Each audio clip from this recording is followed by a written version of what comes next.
Kamilah guru penggerak yang akan terus berjuang membangun negeriku. Pemimpin pembelajaran memahami Assalamualaikum warahmatullahi wabarakatuh. Shalom. Berjumpa kembali dengan saya Obed Dedi Lele, calon guru penggerak angkatan 9 dari SMK Negeri 1 Luli, Kabupaten Sumba Barat.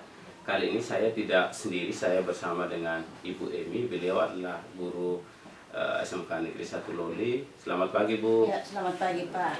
Bagaimana kabarnya hari ini, Bu? Ya, kabarnya baik, Pak.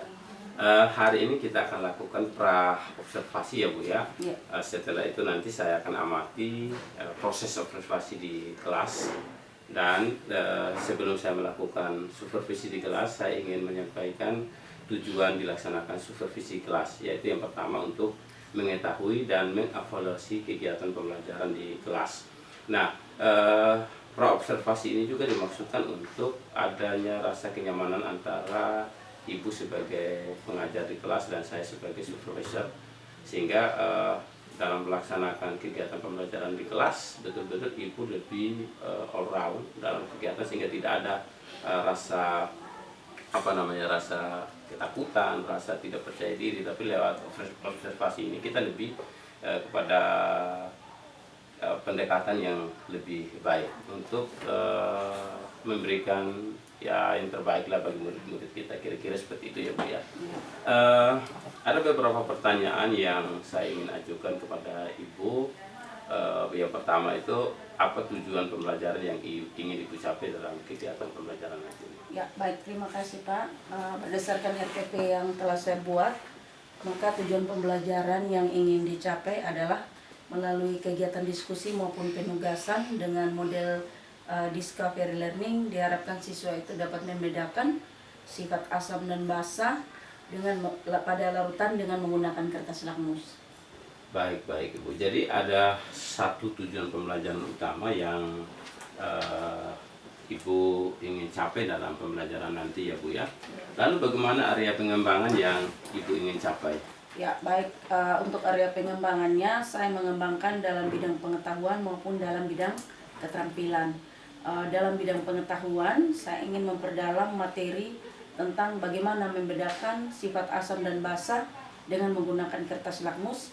Sedangkan dalam bidang keterampilan, diharapkan siswa dapat mempraktekkan bagaimana menggunakan kertas lakmus untuk membedakan sifat dari asam dan basa dengan menggunakan larutan. Jadi area pengembangannya ke aspek pengetahuan dan keterampilan ya, Bu ya.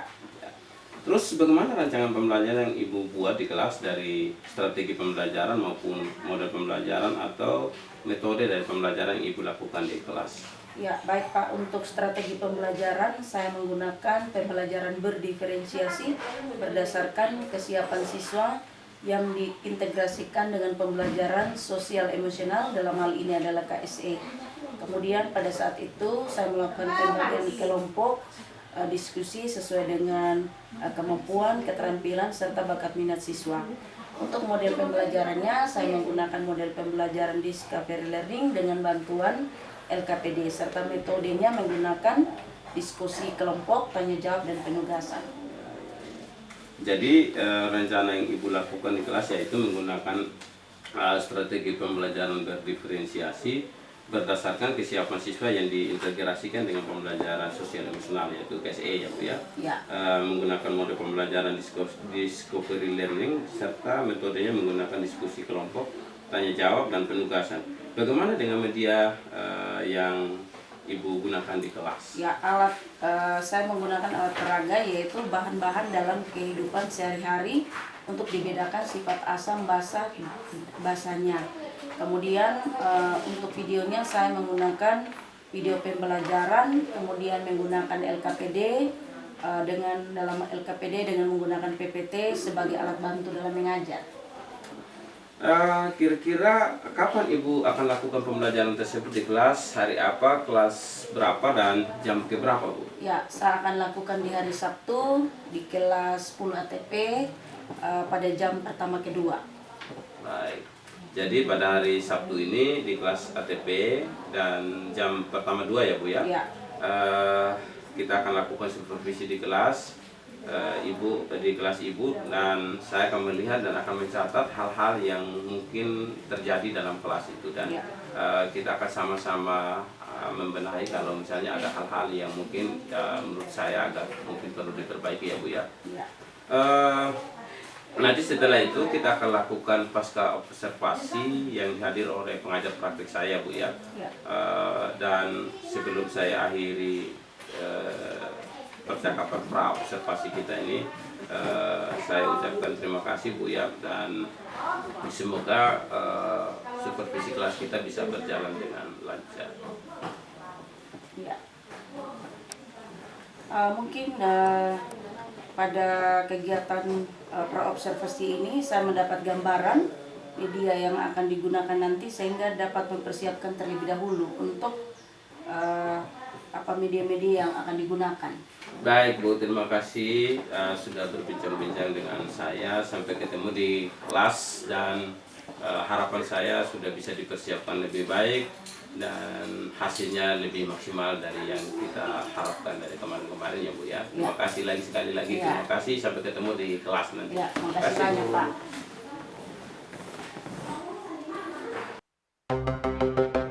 Guru penggerak.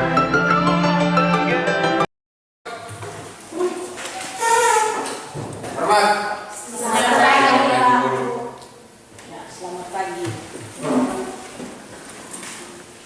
Ya, anak-anak, bagaimana kabar hari ini? Baik, Bu. Apakah semuanya sehat? Sehat, Bu. Apakah semua hadir? Tidak ada. Iya. Oh, ada yang tidak hadir ya? Iya. Mungkin alasannya kira-kira kenapa? Ya, ada yang alfa, ada yang sakit, ya. Jadi hari ini anak-anak, mungkin dalam kehidupan sehari-hari kalian itu sudah pernah melihat apa? Pernah melihat kapur? Jeruk? Pernah lihat? Iya. Ternyata bahan-bahan kapur, jeruk itu kalian biasa lihat dalam kehidupan sehari-hari. Nah, jika kita kaitkan dengan kimia, itu termasuk dalam satu mata materinya, itu adalah larutan asam, larutan basa, dan larutan garam. Kira-kira perbedaannya bagaimana? Kalau asam itu dilihat dari rasanya bagaimana? Nah ya. Kalau asam dilihat dari benang-benang, dia rasanya asam. Ya. Kalau basa contohnya sabun. Ya. Kalau garam rasanya asam. Ya. Jadi itu ada dalam kehidupan sehari-hari. Kalau misalnya asam itu ya mungkin terasa asam. Kalau basa agak pahit, sedangkan garam mungkin terasa asin. Nah, anak-anak, hari ini salah satu bab yang kita pelajari adalah larutan asam, larutan basa, dan larutan garam. Bagaimana cara mengidentifikasinya? Ada beberapa cara. Bisa menggunakan kertas lakmus, ada yang warna merah, warna biru, juga bisa menggunakan pH indikator. pH indikator ini nilainya adalah dari 1 sampai 7 itu asam, di bawah 7, kan 7-nya netral. Kemudian dari 8 sampai 14 itu adalah garam.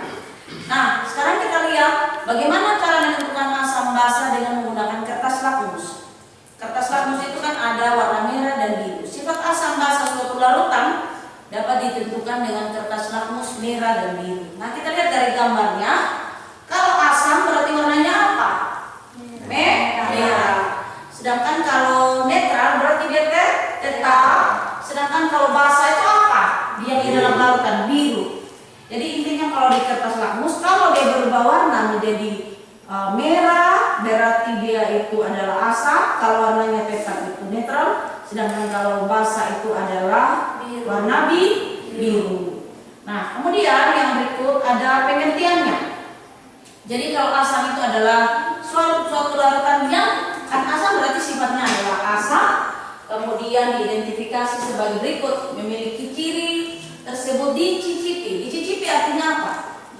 Ya, dicoba atau dites menggunakan lidah. Terasa asam, suatu asam ini berkontak mengikuti kulit, terasa kesat. Sedangkan jika diukur dengan pH-nya, tadi Ibu sudah dijelaskan di bawah 7, berarti 1 sampai 6. Sedangkan kalau basa itu memiliki sifat yang apa? Terasa pahit. Kemudian yang berikut itu akan menyebabkan kulit itu terasa apa? Pedih, licin. Sabun itu kan licin. Kemudian yang berikut kalau pH-nya berarti di atas 7, jadi ya 8 sampai 12. Dan nilai tertingginya adalah 14. Kemudian yang berikut lagi kita lihat netral, artinya tidak bersifat asam, tidak bersifat basa. Dia tidak mengikuti salah satu. Saat ini bersifat dia dicicipi tidak berasa. Kemudian jika larutan ini memiliki massa maupun pahit, nilai pH netral adalah di tengah-tengah. Berarti nilainya berapa? 7. Ya, dia di angka 7. 1 sampai 6 itu asam, 7 netral, 8 sampai 14 itu adalah basa. Nah, ada namanya pH indikator. Ini pH indikator yang sebentar kita akan praktekkan. Nanti yang praktek ada ibu nanti baru bagi kelompok serta 3 kelompok ya. Jadi pH indikator ini senyawa halokromik yang ditambahkan dalam jumlah kecil di dalam sampel. Umumnya larutan ini akan memberikan warna sesuai dengan fungsi pH-nya. Jadi setelah kita cairkan di dalam sampel akan dia berubah sesuai ini. Nanti kita tinggal cocokkan seperti itu. Nah anak-anak, sekarang ibu karena berdasarkan asesmen diagnostik yang waktu kalian masuk itu ibu sudah petakan kalian dalam 3 kelompok. Jadi kelompok ini namanya kelompok kinestetik. Kinestetik itu menggunakan praktek. Sedangkan kelompok yang ini karena belajarnya membaca literasi, berarti dia itu visual. Sedangkan kelompok yang sana, kelompoknya Novi, itu kelompoknya adalah menonton audio visual. Audio itu dia mendengar dan melihat. Nah sekarang untuk ini kalian langsung bergeser membentuk kelompok. Langsung bergeser. Yang ini Gottlieb langsung berbalik. Nah RKS-nya ibu sudah bagikan itu. RKS sesuai ini ya.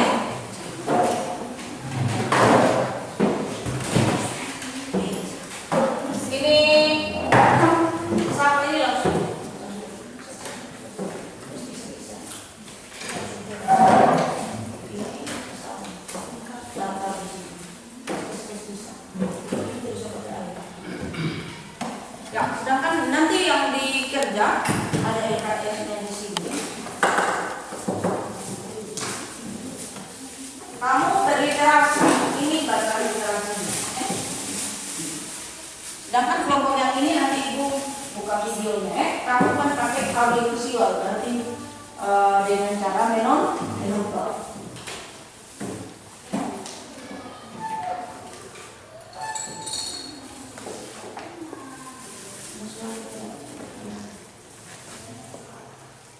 Ya, kelompok yang sana langsung ini Gottliebnya mengikuti yang itu. Nanti LKS-nya sama, hanya media ajarnya yang berbeda. Ada yang audiovisual, ada yang membaca, berliterasi. Jadi bacanya ini nanti isinya di dalam sini. Setelah itu kalian menyatakan nanti masing-masing kelompok mempresentasikan hasilnya. Bisa toh? Kelompok yang sana langsung nonton, tinggal kerja LKS ya, apli semua ini.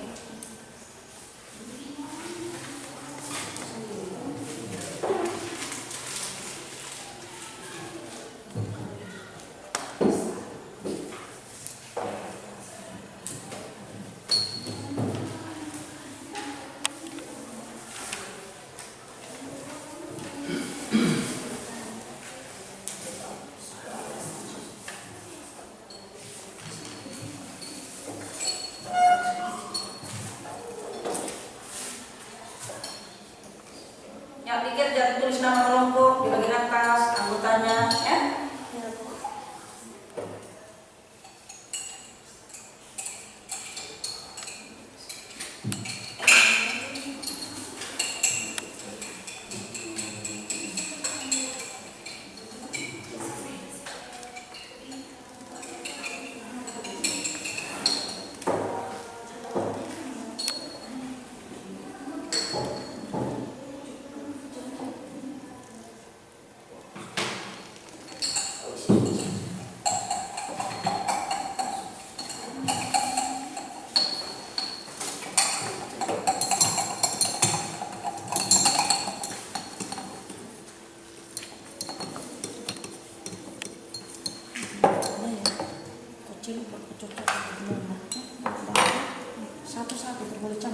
satu boleh ambil, tapi tulis.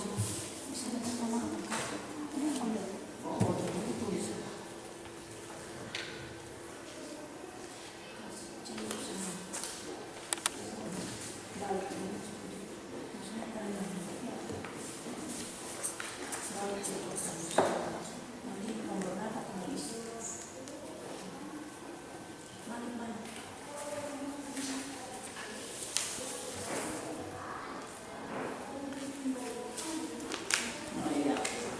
Dan teman-teman nanti mempunyai video, sedangkan emailnya ini ya, tulis namanya.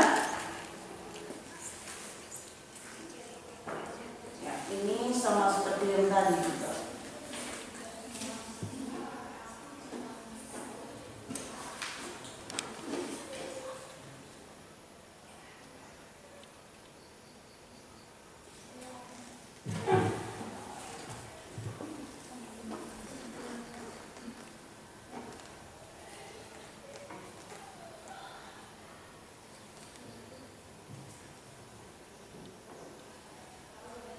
Tulis nama kelompoknya.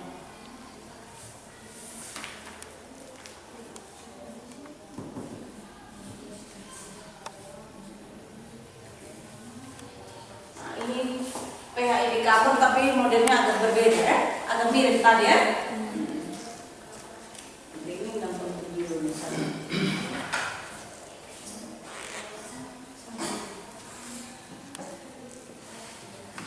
Jadi diharapkan itu adalah kerjasama antar anggota tim. Ya. Setelah itu maju nanti ada yang moderator, ada yang membaca. Ya.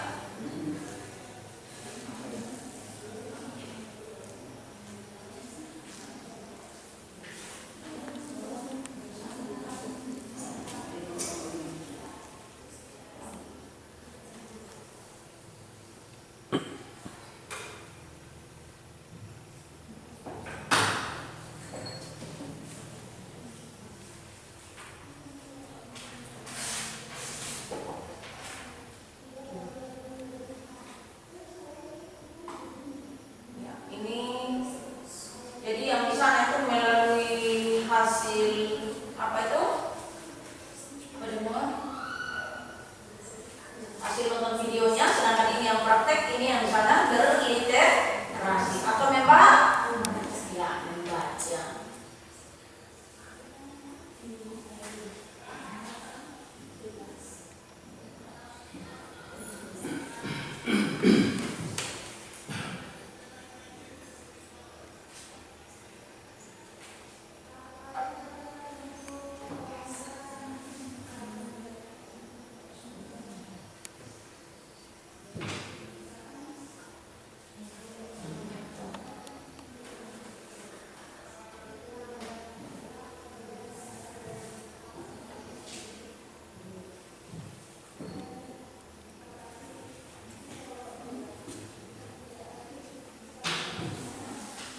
Ya, kelompok ini sudah?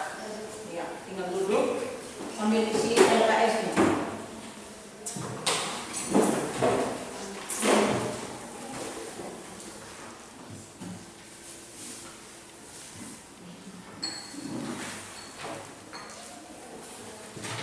Novi sudah? Nanti isinya di sini.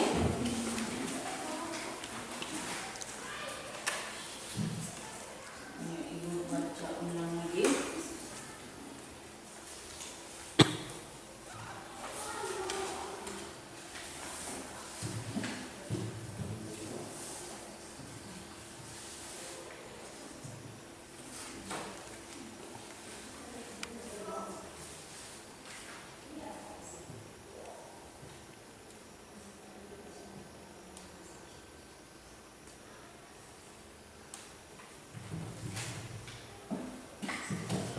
Ya, mungkin semua kelompoknya sudah selesai. Ya, mungkin kelompok Naya dengan teman-teman bisa lanjut. Nanti kelompok yang berikut nanti baru yang lain ini sudah.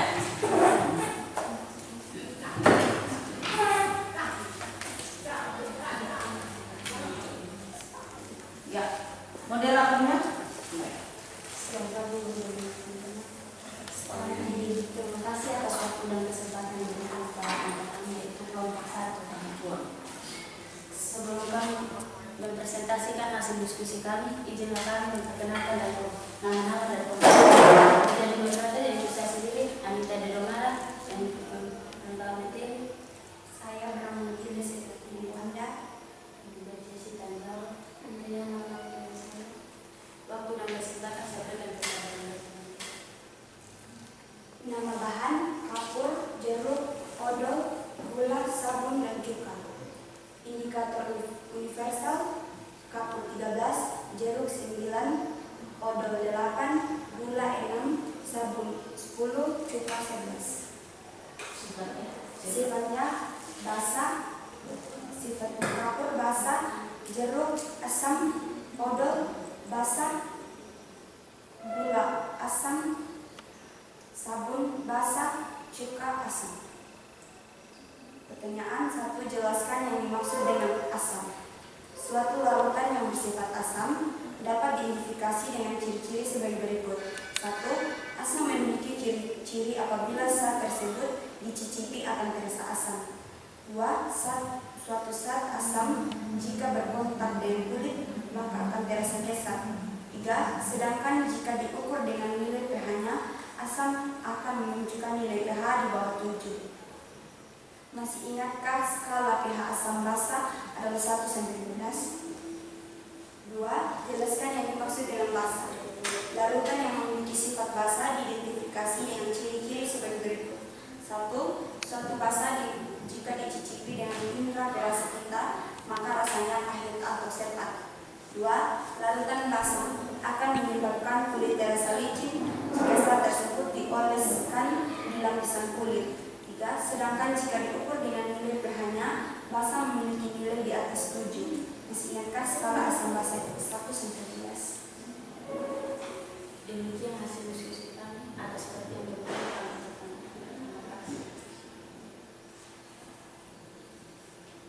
Ya, beri kesempatan kepada tema. Kami akan memberi kesempatan. Ya, email. Jelaskan yang dimaksud dengan asam. 1. Suatu larutan yang bersifat asam dapat diidentifikasi dengan ciri-ciri sebagai berikut. 1. Asam memiliki ciri apabila zat tersebut dicicipi akan terasa asam. 2. Suatu zat asam jika berkontak dengan kulit maka akan terasa kesat.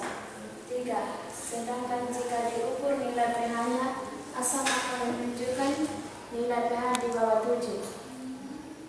Apakah teman-teman setuju dengan jawaban kami? Terima kasih. Ya, Novi. Jelaskan yang dimaksud dengan basa. Larutan yang dimiliki sifat basa diidentifikasi dengan ciri-ciri sebagai berikut. 1. Suatu basa jika dicicipi dengan indera perasa kita maka rasanya pahit atau sepat. 2. Larutan basa akan menyebabkan kulit terasa licin jika saat tersebut dioleskan di lapisan kulit. 3. Sedangkan jika ukuran dinilai pH-nya, basa memiliki nilai di atas 7. Apakah teman setuju dengan jawaban kami? Atas perhatiannya teman-teman, kami ucapkan terima kasih. Nah,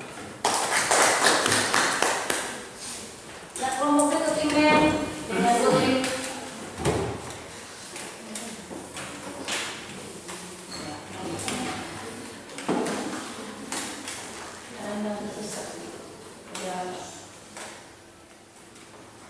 Selamat pagi, kebetulan teman-teman. Selamat pagi. Terima kasih atas waktu yang diberikan kepada kami dari kelompok 2 ingin mempresentasikan hasil diskusi kami. Sebelum itu saya akan memperkenalkan nama. Saya sebagai moderator di Mata Indah. Dengan itu saya persilahkan kepada pembaca. Nama bahan kapur, jeruk, odol, gula, sabun, cuka.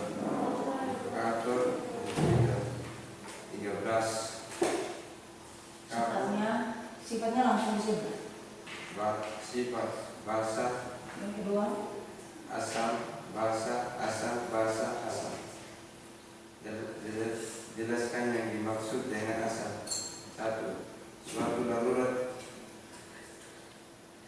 suatu larutan yang bersifat asam dapat diidentifikasikan dengan ciri-ciri sebagai berikut. 1. Asam memiliki apabila zat tersebut dicicipi dengan rasa asam.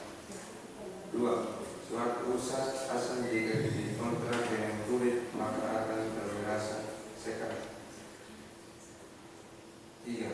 Sedangkan jika diukur nilai pH-nya, asam akan menunjukkan nilai pH di bawah 7. Masih ingat skala HB masih membahas adalah yang pasal 12. 2. Jelaskan yang dimaksud dengan basa. Larutan yang dimiliki bersifat basa dijelaskan dengan ciri-ciri sebagian berikut. 1. Sebuah basa jika dicicipi dengan indera berasa hitam maka rasanya pahit atau sepak. 2. Larutan basa yang menyebabkan kulit merasa licin jika zat tersebut dioleskan ke lapisan kulit. 3. Sedangkan jika diukur nilai pH-nya bisa dimiliki nilai di atas 7 sampai masih ingat skala asam basa 1 sampai 12. Demikian hasil presentasi kami. Jika teman-teman ingin bertanya waktu kesempatan saya bersiap.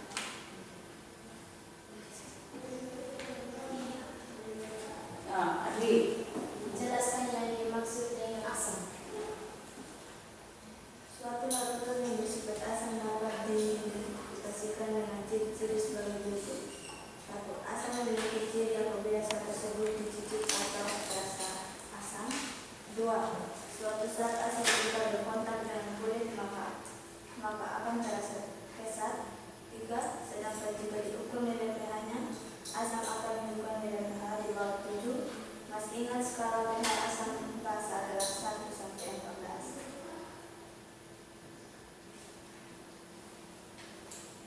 Jelaskan yang dimaksud dengan basa. Larutan yang memiliki sifat basa diidentifikasikan dengan ciri sebagai berikut. 1. Suatu basa jika dicicip dengan indera perasa hitam maka rasanya pahit atau sekat. 2. Larutan basa akan menyebabkan kulit terasa licin jika zat tersebut dioleskan di lapisan kulit. 3. Sedangkan jika diukur nilai pH-nya, basa memiliki nilai di atas 7. Masih ingat skala asam basa sampai 12. Demikian hasil presentasi kami mengucap terima kasih. Ya, kelompok terakhir.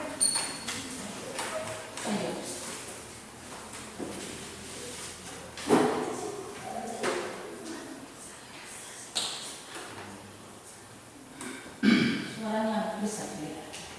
Selamat pagi Bapak Ibu dan teman-teman. Kami dari kelompok 3 ingin mempresentasikan hasil diskusi kami.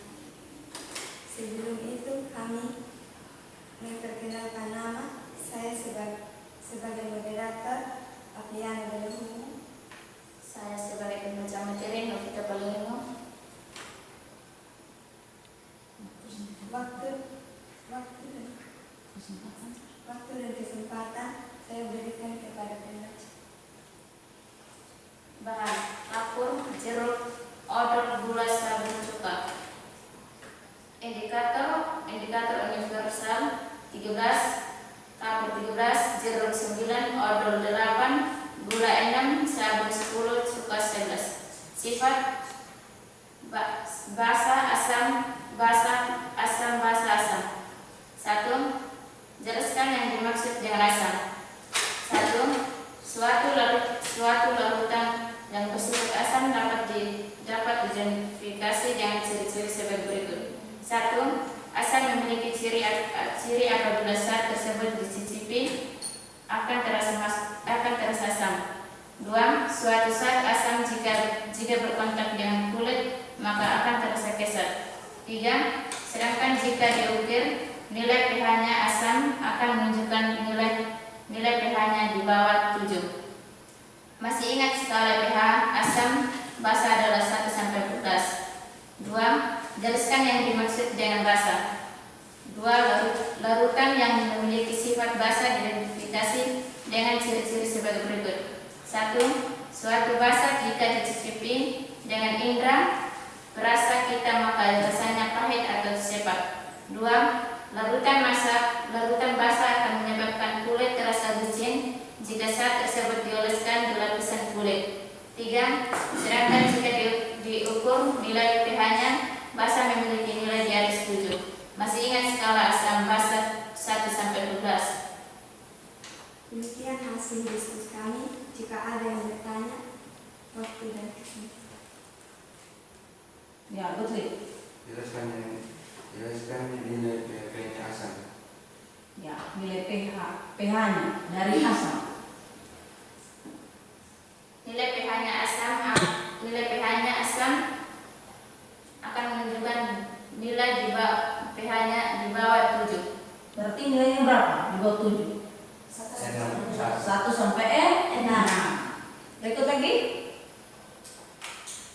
Ya, Anita. jelaskan yang dimaksud dengan basa. Larutan yang memiliki sifat basa diidentifikasi dengan ciri-ciri sebagai berikut. 1. Suatu basa jika dicicipi dengan indera perasa kita maka rasanya pahit atau sepat. 2. Larutan basa akan menyebabkan kulit terasa licin jika saat tersebut dioleskan di lapisan kulit. 3. Sedangkan jika diukur nilai pH-nya basa memiliki nilai di atas 7. Masih ingat skala asam basa 1 sampai 11? Demikian hasil diskusi kami. Atas perhatiannya, kami ucapkan terima kasih. Ya, terima kasih dari kelompok 1, kelompok 2 yang telah mempresentasikan hasil diskusinya sesuai dengan metode pembelajaran yang tadi melalui praktek, melalui berliterasi dan melalui menonton video. Nah, dari pembelajaran kita hari ini tentunya ada kesimpulan yang kita mau ambil dari kita belajar hari ini. Kira-kira siapa yang mau menarik kesimpulan dari pembelajaran kita hari ini? Ya, Adriana. Sedangkan jika ukuran nilai pH-nya, asam akan menunjukkan nilai pH di bawah 7. Sedangkan jika diukur nilai pH-nya, basa memiliki nilai atasnya 7. Ya, mungkin dari rangkuman dari yang diambil oleh Adriana itu dilihat dari pH-nya. Jadi kalau pH-nya asam, berarti nilainya adalah di bawah 7, berarti nilainya 1 sampai 6. Sedangkan kalau basa di atas 7 berarti 8 sampai 11. Kira-kira rangkuman yang berikut siapa yang bisa merangkum kita dari pembelajaran kita hari ini? Ya, Liana. Asam memiliki ciri apabila zat tersebut dicicipi akan terasa asam. Ya, sedangkan basa.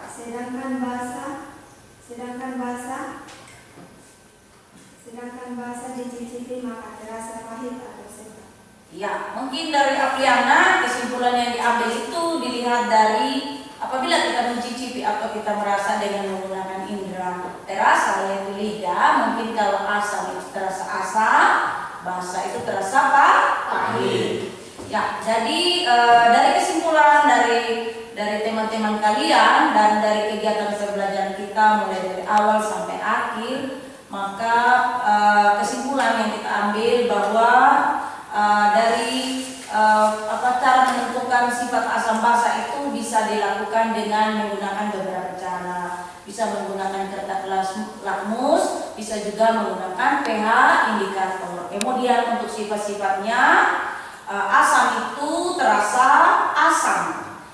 Kemudian yang berikut pH-nya adalah dari 1 sampai 6 atau 1 sampai 6 di bawah 7. Kemudian yang berikut kalau asam jika kena dengan kulit terasa kesat. Kemudian yang berikut lagi kalau basa itu yang berikut sifatnya adalah apa? Yang pertama, basa sifatnya itu adalah terasa pahit. Contohnya apa?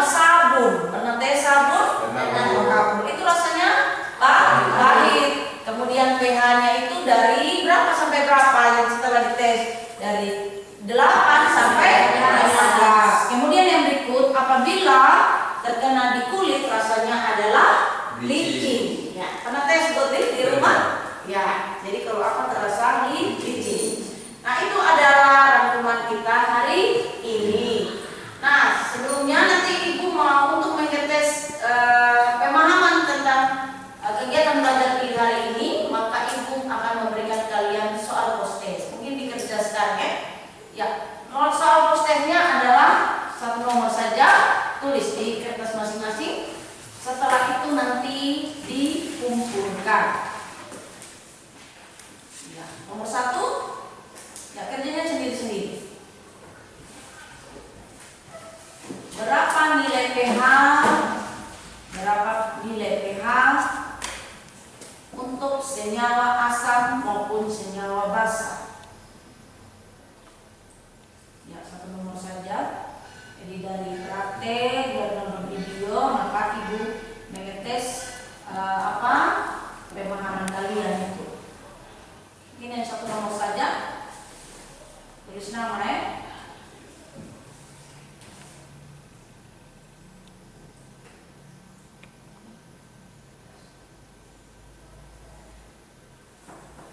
Ya, ada yang sudah bisa kumpul?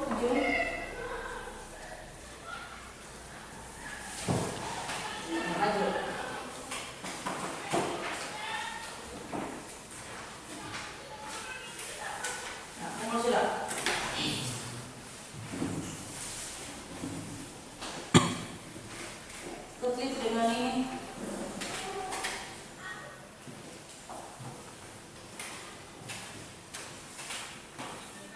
Sudah? Ya, semuanya sudah ya. Nanti minggu depan baru Ibu bagi. Ya. Tahap terakhirnya adalah kira-kira kita akan merefleksikan kegiatan pembelajaran hari ini. Kira-kira bagaimana perasaan kalian setelah kita melakukan pembelajaran kita hari ini. Mungkin ada siapa yang mau? Ya, Nina ya. Kira-kira apa yang direfleksikan pada pembelajaran kita hari ini? Ya, saya sangat senang karena hari ini kami bisa belajar bukan hanya dengan satu cara, tetapi 3 cara, yaitu membaca, praktek, dan menonton.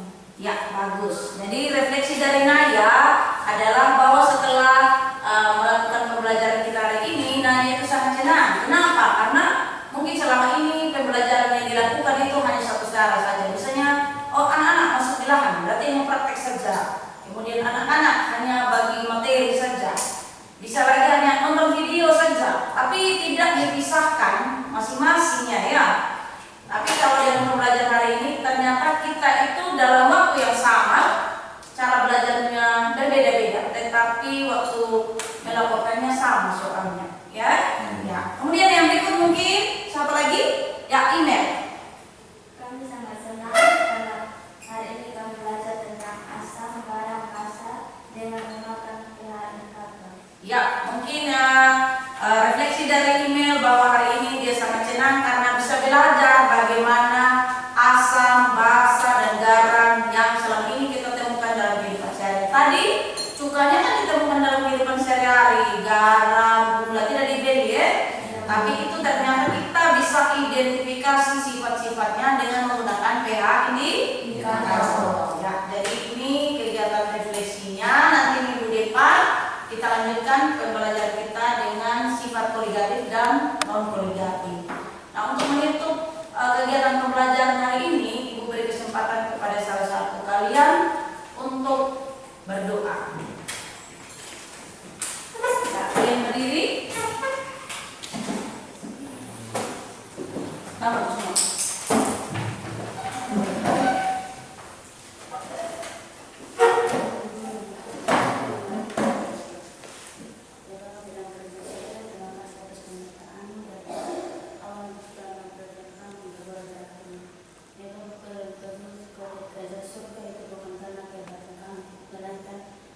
Kasih karunia. Ya Bapak, apapun yang kami pelajari tadi, tanam dan tanam di hati pikiran kami agar kami bisa mempelajari dengan baik. Ya Bapak, dalam kerajaan surga, andi juga pernah kami di Kristus Tuhan yang bersama kami. Amin. Ya, terima kasih Anita yang sudah memimpin kita dalam doa. Jadi untuk kegiatan belajar kita kita hari ini sampai sini saja. Minggu depan baru kita lanjut. Mungkin kalian bisa beristirahat sekarang. Sekian. Pemimpin pembelajaran memahami kodrat siswa untuk meraih cita. Selamat siang, salam. Kita kembali berjumpa di kegiatan pasca observasi bersama saya, Obed Lele, calon guru penggerak angkatan 9 Kabupaten Sumba Barat dari SMK Negeri 1 Loli. Saya ditemani oleh Ibu Emilia bersama pengajar praktek Pak Edi. Selamat siang Bapak Edi, Ibu Emi. Selamat siang. Bagaimana kabarnya hari ini? Kabar baik. Ya, baik. Pada percakapan pasca observasi ini saya memberikan pertanyaan kepada Ibu Emi terkait jalannya observasi kelas yang sudah dilakukan di kelas yang kemarin kita sudah lakukan observasi. Nah, untuk pertanyaan pertama, bagaimana perasaan Ibu berkaitan dengan kegiatan observasi kelas yang sudah dilakukan? Baik Pak, karena belum terbiasa dengan kegiatan demikian, maka mungkin saya merasa tegang, tapi akhirnya sudah berjalan dengan lancar. Ya, baik Ibu, ini sudah berjalan dengan baik juga ya Bu ya.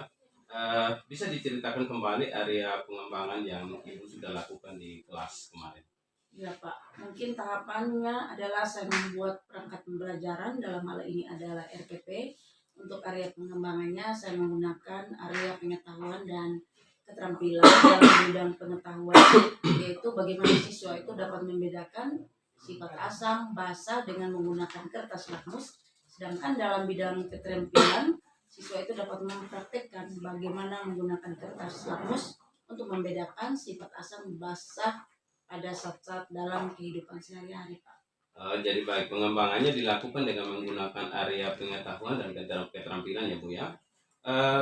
Menurut Ibu, apakah area pengembangan sudah berhasil dilakukan di kelas atau tidak? Ya, menurut saya sudah berjalan dengan baik, namun ada beberapa kekurangan, Pak. Kekurangan-kekurangan apa saja yang mungkin Ibu temukan di kelas? Ya, yang menjadi kendala dalam kegiatan proses pelaksanaan pembelajaran itu masih ada beberapa siswa yang kurang aktif dalam kegiatan belajar mengajar. Baik, jadi ada beberapa siswa yang kurang aktif dalam pembelajaran ya Bu ya.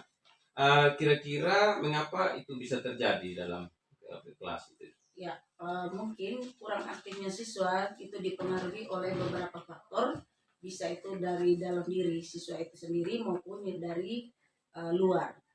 Selain itu juga dalam pembagian kelompok itu belum sesuai dengan bakat minat, sehingga kedepannya untuk pengelompokannya itu nanti saya bedakan, mungkin ada yang auditori, ada visual dan kinestetik, sehingga anak itu lebih nyaman. Selain itu juga saya akan mempersiapkan bahan ajarnya lebih menarik, sehingga kegiatan pembelajaran itu lebih berpihak pada siswa.